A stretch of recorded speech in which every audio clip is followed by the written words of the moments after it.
Okay, so we're gonna go ahead and speed this up now. So I'm gonna take the green floral wire and put it right through petal number 1. I looped the end of it just to make the petals stay on a little bit better. You just want to wrap that tightly around the floral stem, and you're going to take your floral tape, and if you've never used floral tape before, you need to stretch it when you go to use it, so that way that it sticks. And you're going to do that again with petal number 2. Try to keep it nice and tight.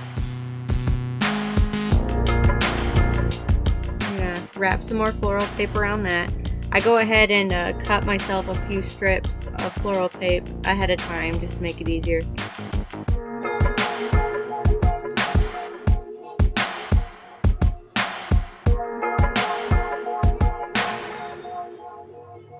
Now petal number 3 is going to be a little different. You're going to, I tore it at the wrong end. You're going to do it at the other end so that it's all one piece. But we'll just pretend like I didn't do that. It'll still turn out fine. Might just need a little more tape.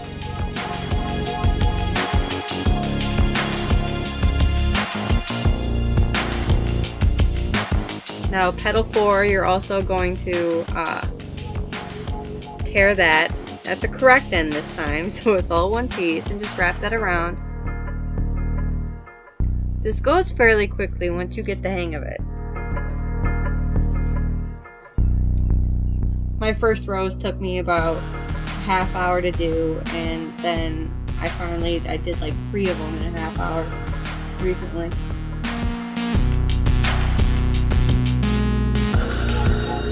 Alright, so now you're left with a bunch of single petals, and you're going to have 6 of each of the petal 5, petal 6, petal 7, petal 8. So you're going to do in groups of 3s, and you're going to overlap them just a little bit, and just use some floral tape. Try not to use too much floral tape or you're going to have a really bulky base, and it's going to make it look more like a peony flower than a rose.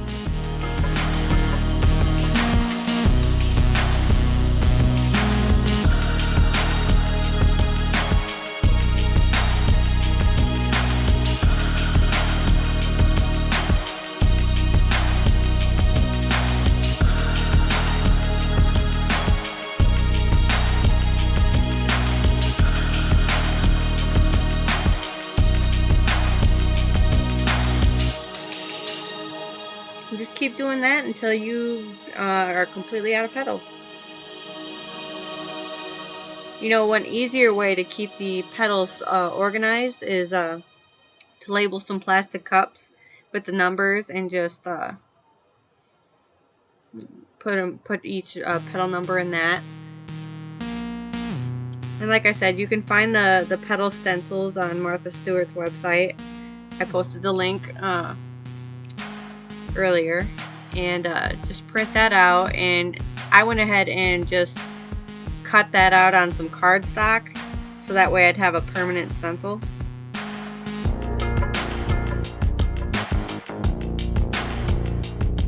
You do want to be careful what you use to trace onto the coffee filters with, because if you don't cut it out perfectly, some of the pencil marks I had to go back through and erase a couple.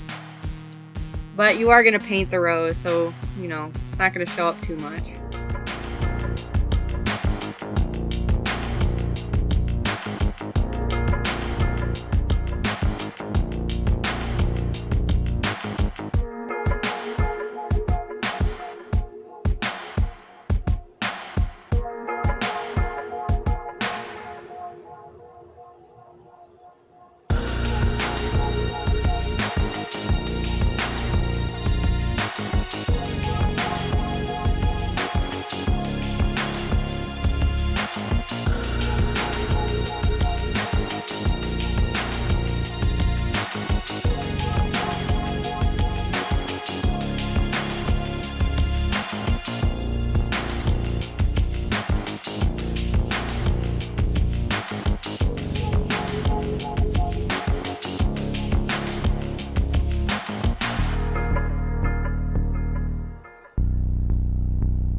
the last 3.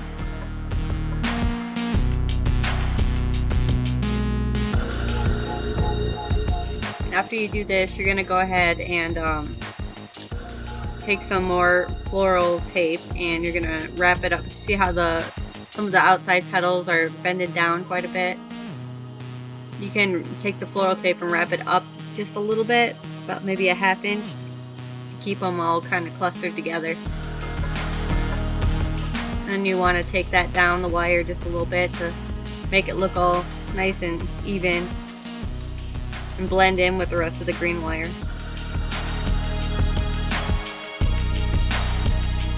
Now the coffee filters themselves were, I think they were like $1.10 at my local gas station, and it came with 40 of them.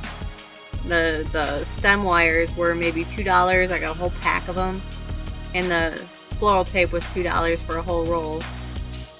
So I already had the watercolor paints and the paintbrush, so overall this was a pretty inexpensive project. Really, really great for baby shower decorations or weddings or something that doesn't die in your house and you can keep it year round. And they really do look like roses once you get them painted.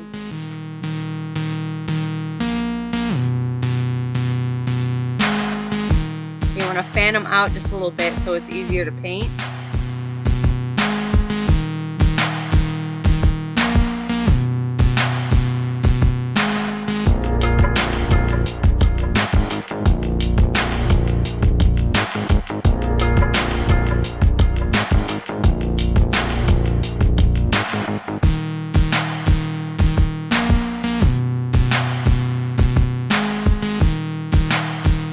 I'm using a magenta watercolor.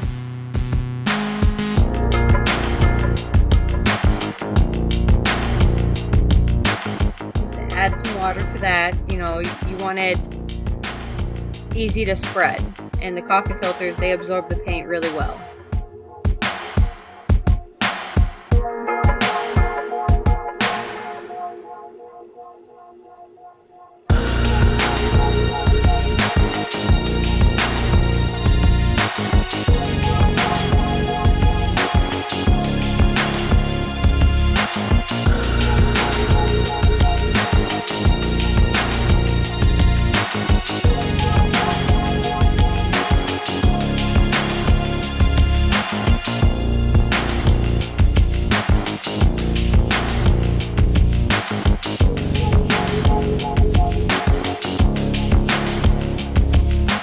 I like to start from the outside in. It just makes it a little bit easier.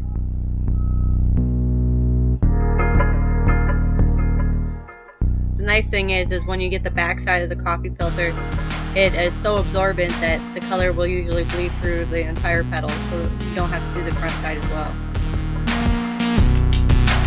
But just make sure to check through it all and make sure you got everything.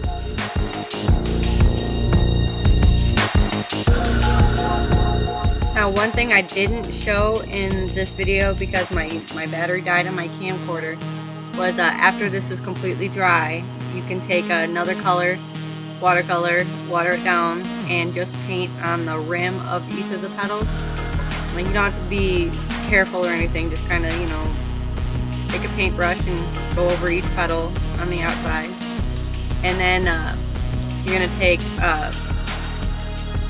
the watercolor that you use to add on to the end of the petals. You're going to take that without any water added to it, and you're just going to kind of touch the ends, the edges of all the petals, just to kind of define them and make it look a little bit more realistic.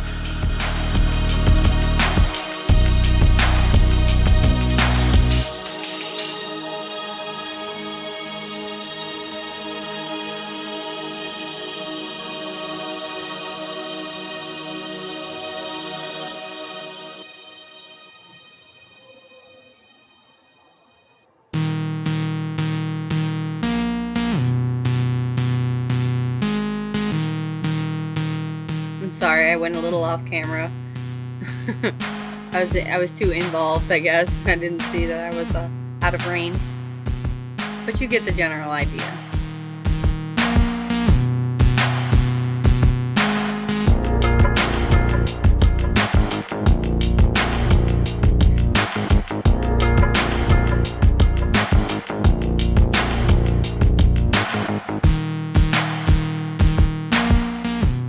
go. You just hang it upside down and let it dry completely. Then you can go on to the next step.